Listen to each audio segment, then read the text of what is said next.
E para você, que é homem casado igual a mim, não é difícil de você conseguir imaginar, né? Imagina sua mulher chegando em casa e te perguntando, né? Que treta é essa política que você está arranjando aí, que estão cancelando meus cartões, que eu virei notícia no mundo inteiro. Tá lá na Reuters, tá no Maronalpa, tá na BBC, tá em todos os veículos de comunicação, de todos os grandes canais, colocando ela como sancionada, né? Prestando esse auxílio financeiro ao Alexandre de Moraes. Então é um baita problema. Só que isso certamente não fica só na casa do Moraes. E pense comigo, Gilmar Mendes está dando declarações públicas, apoio moral ao Alexandre de Moraes. Está dizendo que o Alexandre de Moraes basicamente é um injustiçado e corrobora aquilo que saiu na imprensa, né, dizendo que o Moraes está dizendo que está alegando que está sofrendo perseguição do Donald Trump. Isso tudo dá ensejo para que o Gilmar Mendes possa sim sofrer sanções, por que não? Né? E ele não tem o Instituto Lex, mas eles têm o IDP. A esposa dele, tal qual a esposa do Alexandre de Moraes, é uma grande advogada que também advoga dentro da Suprema Corte, em causas por vezes bilionárias. Então, isso tudo aqui está sendo ventilado. Olá pessoal, sejam bem-vindos. O meu nome é Bruno. Se você gosta e apoia o nosso conteúdo, então deixa o seu like e inscreva-se no canal.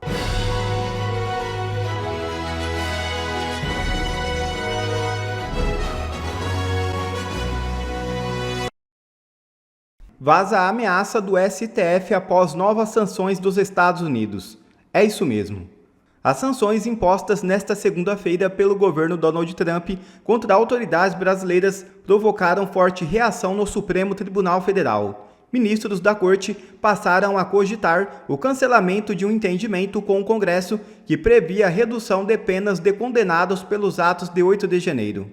Logo após o anúncio, membros do STF procuraram o presidente da Câmara, Hugo Mota, alertando que a decisão de Washington poderia comprometer o avanço das negociações. Diante do aviso, Mota iniciou conversas com aliados para avaliar o adiamento da votação, inicialmente prevista para os próximos dias. O relator do projeto, o deputado Paulinho da Força, que até então se mostrava confiante na aprovação da proposta já nesta quarta-feira, adotou o tom mais cauteloso, afirmando que teria que repensar. Primeiro, que nenhuma redução de pena será aceito. A anistia tem que ser ampla, geral e restrita. Agora eu pergunto, desde quando o ministro do STF participa de negociações políticas? A naturalidade como a imprensa divulga isso, como se fosse tudo normal, é um absurdo. É impressionante como Hugo Mota é subserviente ao STF. Cadê a independência dos poderes? Hoje é o STF que manda em tudo. O Congresso só aprova alguma coisa se o Supremo deixar. Mas a democracia no Brasil está pujante. Agora eu não sei se Hugo Mota é só apenas um covarde mesmo ou se ele é cúmplice do regime. Eu acho que já está na hora dos Estados Unidos analisar uma Magnitsky para Hugo Mota. Pessoal, data de ontem, muito importante, né? Os Estados Unidos deu continuidade, fez mais uma rodada de sanções. E por que isso aconteceu? E mais, qual foi o impacto disso? Que a esposa do Moraes foi sancionada, acho que todos vocês já sabem. Mas, e as outras pessoas? Quem são elas? O que mais, além da esposa do Moraes, ocorreu na data de ontem? Então, eu queria começar aqui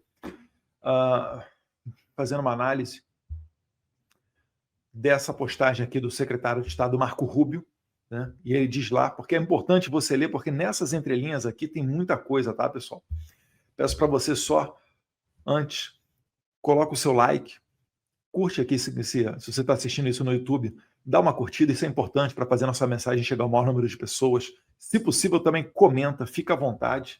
Mas isso daí deu um gás e deu uma sacudida ontem, inclusive em muita gente que já estava precificando governador democrático eleito em 2026, a gente vai chegar lá, a repercussão disso tudo aqui nos bancos e no mercado financeiro, mas eu quero começar pelo Marco Rubio, porque é importantíssimo, está lá. O secretário de Estado norte-americano, quem dita a política internacional dos Estados Unidos. Tá? É como se fosse o equivalente ao chanceler brasileiro, o chefe da MRE. E o Marco Rubio, descendente de cubanos, escreveu: os Estados Unidos estão sancionando uma rede de apoio fundamental ao violador de direitos humanos Alexandre de Moraes, incluindo a sua esposa e a sua holding, o Lex Institute. Que isso sirva, aqui vem a parte importante. Então, primeiro, sancionar o Alexandre de Moraes com a Lei Magnitsky significa, popularmente, decretar a pena de morte financeira ao Alexandre de Moraes. Então, não faz sentido que você decrete, né, que você decrete essa medida, que você intervém ali na vida financeira do Moraes, mas que isso não surta o efeito necessário. Então, sancionar a Vivi é continuar, né, é dar continuidade na área de atuação financeira do Alexandre de Moraes, da família dele. E aqui vem uma parte que eu destaco como a parte mais importante. Que isso sirva de alerta para outros que ameaçam os interesses dos Estados Unidos, protegendo e facilitando a atuação de atores estrangeiros como Moraes. Vocês serão responsabilizados. Então aqui, o que está falando o Marco Rubio? Que tem mais gente além do Moraes no radar norte-americano. E se eles conseguiram chegar ao Moraes, chegar à esposa do Moraes, se o Marco Rubio está dizendo que tem mais gente dando suporte, ele está falando que podem vir mais ações por aí. É a interpretação que você extrai dessa parte. E ele fala aqui, num tom bem alto, né, que isso sirva de alerta para outros que ameaçam os interesses dos Estados Unidos. Eu não vou aprofundar aqui na diplomacia dos reféns, tá? Que o Trump ele deu uma aprofundada e criou uma política de Estado através de decreto para que não permita que americanos sejam presos, né, através de ordens, né, de juízes como Alexandre de Moraes no exterior. Mas eu queria resgatar uma notícia aqui com vocês, que é essa daqui. Ela está em inglês porque eu fiz questão de twittar essa imagem em inglês, porque essa foi a imagem também utilizada pelo Christopher Landau, que é diretor do State Department, é o 02, é o braço direito do Marco Rubio. Ele falou que, olha, se essa... Ele falou mais ou menos o seguinte, né, que se essa notícia da Mônica Bergamo for verdadeira, que os brasileiros tinham que ficar preocupados, né, devido à reação que poderia vir dos Estados Unidos. E está falando dele basicamente essa notícia aí da Mônica Bergamo. Eu, inclusive, peguei essa postagem no X do Christopher Landau e coloquei embaixo vários exemplos onde a Mônica Bergamo ela serviu de porta-voz de ministros do STF. Nesse caso aqui, essa notícia está falando o seguinte, né? Que Trump vai levar Bolsonaro direto para Papuda. Aí eu puxei uma setinha ali, porque Papua ficou a tradução, mas os americanos provavelmente não entenderiam, eu botei prisão regular. Então Trump vai levar Bolsonaro direto para Papuda se as sanções contra o Brasil aumentarem, diz ministro da Suprema Corte. Então isso daqui, na verdade, é o quê? Isso foi entendido como uma ameaça pelas autoridades americanas, pelo Marco Rubio. Eu acho que pelo menos uma das claras ameaças é essa daqui. Até porque o próprio Christopher Landau comentou. Então, essa ameaça de levar o Bolsonaro para Papuda moveu os Estados Unidos a fazer essa movimentação nesse tabuleiro de xadrez. Tá? E não foi só o Marco Rubio.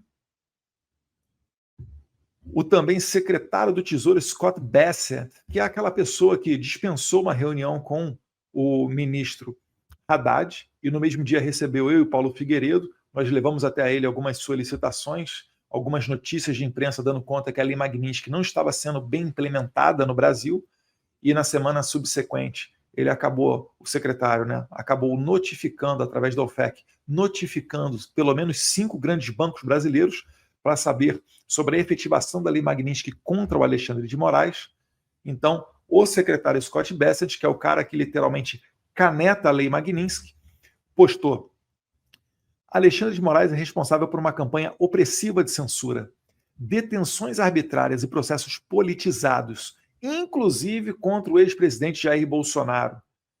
Veja só como é que é importante, né? Quando o presidente Trump fala, abaixo dele, todos os secretários, todo o corpo do governo Trump vem no mesmo tom. Esse governo, assim, está uníssono.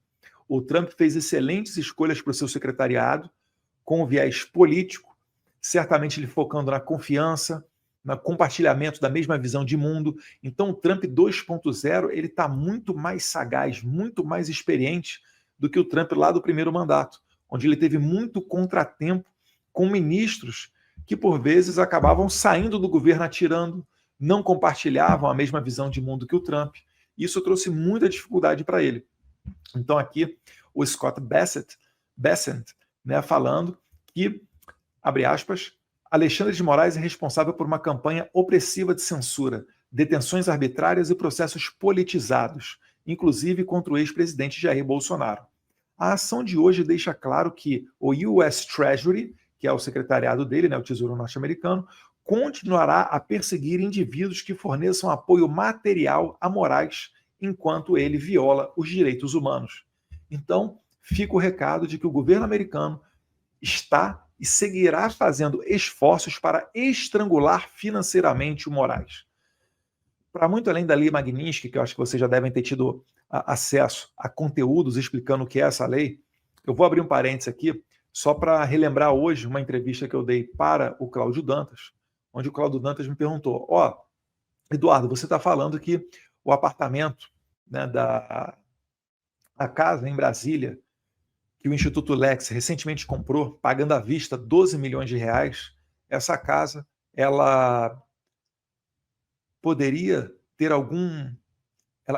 eu estava sugerindo que fosse o Moraes já se desfazendo de patrimônio para deixar algo investido em algo sólido onde não pudesse ser confiscado, né? Nenhuma conta bancária no exterior ou possibilidade de ficar num banco e aquele dinheiro depois ele não poder usufruir. Então ele já estava comprando à vista essa casa para já adiantar uma parte desse dinheiro num bem, num patrimônio, né, num bem durável.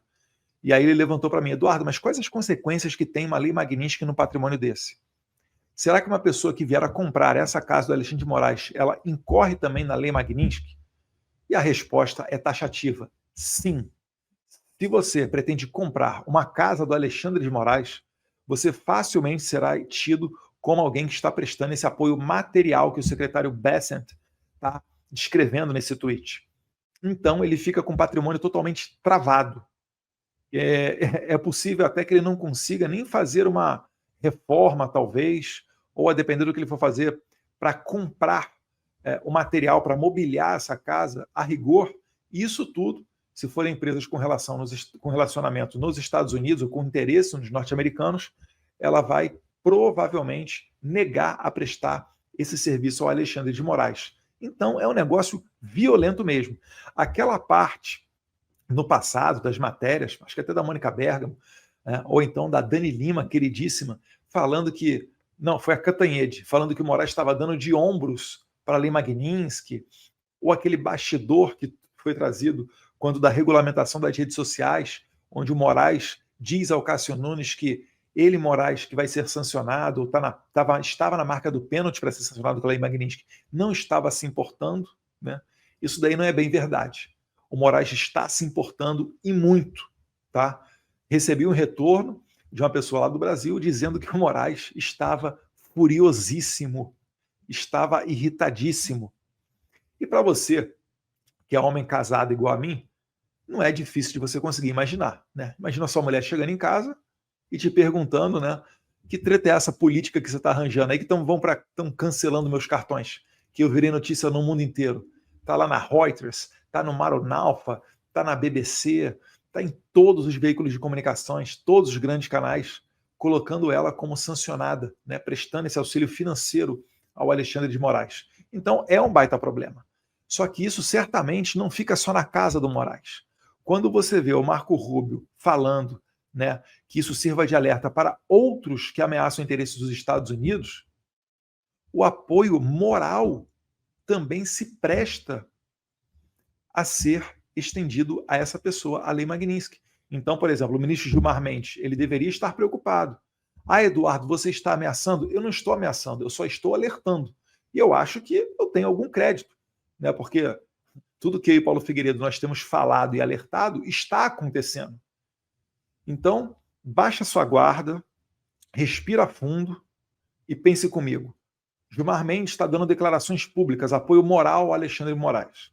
Está dizendo que o Alexandre de Moraes basicamente é um injustiçado e corrobora aquilo que saiu na imprensa, né, dizendo que o Moraes está dizendo que está alegando, está sofrendo perseguição do Donald Trump. Isso tudo dá ensejo para que o Gilmar Mendes possa sim sofrer sanções, por que não? Né? E ele não tem o Instituto Lex, mas eles têm o IDP. A esposa dele, tal qual a esposa do Alexandre de Moraes, é uma grande advogada que também advoga dentro da Suprema Corte, em causas por vezes bilionárias. Então, isso tudo aqui está sendo ventilado. É o que eu estou olhando, né? A minha interpretação. Não falo pelo governo americano, sempre deixo isso ressalvado, mas se nós olharmos aqui bem, fizermos uma análise, uma interpretação dessa sequência de postagem dos secretários de Trump, você vai conseguir chegar a essa conclusão que eu estou chegando. Tá aí, ó. Magnitsky, empresa da mulher de Moraes, comprou 16 milhões em imóveis esse ano. Só o de Brasília foi 12 milhões à vista. Um total de 12 imóveis que o Instituto Lex tem, né? Guarujá, Campos do Jordão, mansão em Brasília, apartamento no Jardim Europa, zona mais nobre de São Paulo, um dos metros quadrados mais caros, e tudo isso, em que pese um baita salário, mas não condiz com o patrimônio do Alexandre de Moraes, né, com o salário do Alexandre de Moraes de R$40 mil por mês, líquido. Tá? Mas quem falou ontem sobre essa questão toda? Como se não bastasse, o próprio secretário Bessent, que é do Tesouro, né, do Departamento de Tesouro norte-americano, o próprio Treasury também colocou lá em inglês, depois foi traduzido pela Embaixada dos Estados Unidos do Brasil, o seguinte tweet: hoje, o US Treasury sanciona o Lex Instituto de Estudos Jurídicos Limitada por seu apoio ao ministro do Supremo Tribunal Federal do Brasil, Alexandre de Moraes. Também foi incluída na lista de sanções hoje Viviane Barsi de Moraes, esposa de Moraes, que atua como diretora do Instituto Lex. Então, o Instituto Lex, como bem explicou o Paulo Figueiredo no X dele, aconselho vocês a seguirem, ele diz o seguinte: olha, como a Vivi, né, ou a Viviane Barsi de Moraes, ela tem 50% do Instituto Lex, automaticamente a Lei Magnitsky prevê que nessa condição o Instituto também é alcançado. A outra metade desse Instituto fica 25% com um filho, 25% com outro filho. Essas pessoas podem também entrar na análise do governo americano para saber se são ou não merecedoras da Lei Magnitsky. Lei Magnitsky, gente, é algo burocrático, é algo de certa maneira demora. O Moraes não demorou tanto assim, foram alguns meses. Mas para você conseguir colocar a Lei Magnitsky contra alguém, você tem que ter relatórios, você tem que ter documentação, você tem que ter, né, uma robusteza de provas, não é um mero achismo ou um quebra-galho de um colega brasileiro que as autoridades americanas porventura conheçam. É algo burocrático, demora um tempo. O visto não, o visto é mais rápido, né? A curto prazo você vê os efeitos. Mas a Lei Magnitsky demora e depois a implementação dela também demora um tempinho. Então tudo isso vai acontecendo. A Lei Magnitsky ela não tem estágios. Quem fala isso para você não tem conhecimento do que é a Lei Magnitsky. Ela tem sim a aplicabilidade que vai, com o passar do tempo, sendo executada, porque são muitas empresas americanas. A rigor, o Alexandre de Moraes ele não pode nem viajar de American Airlines, ele não pode nem ter um iPhone, ele não pode ter o WhatsApp. Então, aos poucos, as medidas vão sendo implementadas. O próprio Karim Khan, procurador do Tribunal Penal Internacional, que decretou a prisão do Benjamin Netanyahu, ele foi sancionado com a Magnitsky. E demorou mais de 1 mês e meio para ele sentir os efeitos da lei. Então, tudo isso está vindo agora. Não se engane. As matérias de grandes veículos de comunicação alimentados com dinheiro público, dizendo que o Moraes não estava ligando, ou que ele só perdeu o cartão de crédito internacional, só deu isso. Esqueçam. Não é sobre isso. Inclusive, tem aqui uma matéria do Metrópolis, que eu vou pegar ela, eu ia deixar para o final, mas eu vou puxar para agora, para a gente dar uma olhadinha, principalmente na parte final dela. Tá? Olha aqui comigo, que vai ser interessante. Essa questão dos bancos também. O encontro de Lula e Trump acontece após uma escalada de tensões. Ele está falando que pode ocorrer, um possível encontro. Então, ontem a imprensa ficou cogitando a possibilidade do Lula encontrar com o Trump, porque eles podem se cruzar na antessala preparatória para o discurso da ONU. Mas, até a data de ontem, não havia, né, ontem que eu digo segunda-feira, dia 22, não havia na agenda oficial de Trump encontro com Lula, uma bilateral pelo menos. Talvez eles se cruzem antes na antessala, vamos ver como é que vai ser isso aí na Assembleia Geral da ONU, mas aqui abre o jornalista do Metrópolis. Esse é o Samuel Pancher? Não tenho certeza agora. Mas, enfim, falando desse possível encontro entre Brasil e Estados Unidos. Nessa segunda-feira, os Estados Unidos sancionaram a esposa do ministro Alexandre de Moraes e o escritório de advocacia do qual ela é dona, com base na lei Magnitsky. Outras autoridades brasileiras perderam o visto para entrar aqui nos Estados Unidos, como é o caso do advogado-geral da União, Jorge Messias. Outro ponto que chamou a atenção é que o governo norte-americano pediu à Embaixada dos Estados Unidos no Brasil para enviar informações sobre a situação envolvendo o processo do ex-presidente Jair Bolsonaro, o que gerou expectativa em bolsonaristas sobre uma eventual citação ao caso durante o discurso de Donald Trump. Ainda sobre as sanções, Scott Bessent, o secretário de Tesouro aqui dos Estados Unidos, equivalente ao ministro da Fazenda no Brasil, alertou bancos brasileiros sobre a possibilidade de novas sanções por realizarem transações com o ministro Alexandre de Moraes. Então tá aí, o secretário Bessent alertando mais uma vez os bancos. Lembra, algumas semanas atrás, o FEC mandando ofício perguntando para pelo menos 5 instituições financeiras, acho que foram as maiores, Itaú, Bradesco, Banco do Brasil, BTG, Safra, não sei exatamente, mas enfim, perguntando sobre a implementação da lei Magnitsky contra o Alexandre de Moraes. Agora o Scott Bessent categoricamente se interessando também diretamente neste assunto. Ao que parece, né, a temperatura está aumentando lá pelo lado dos norte-americanos. Quem achava que estava tudo em banho-maria, fizeram um acordo, dosimetria, vai estar tudo certo? Esqueça, meu amigo. É bom você, né, reanalisar o seu cenário. E eu estou falando isso por quê? Porque ontem também aqui nós temos as ações de bancos caem em bloco em meio a incertezas externas. Então deu uma sacolejada no tabuleiro político também. Olha que bacana. Hoje o governo dos Estados Unidos inclui a esposa do ministro Alexandre de Moraes na lista de sancionados pela lei Magnitsky por Valor Invest. Então dando uma sacolejada aí também no mercado financeiro, o pessoal se reprogramando, se reposicionando. Isso daí também é muito interessante.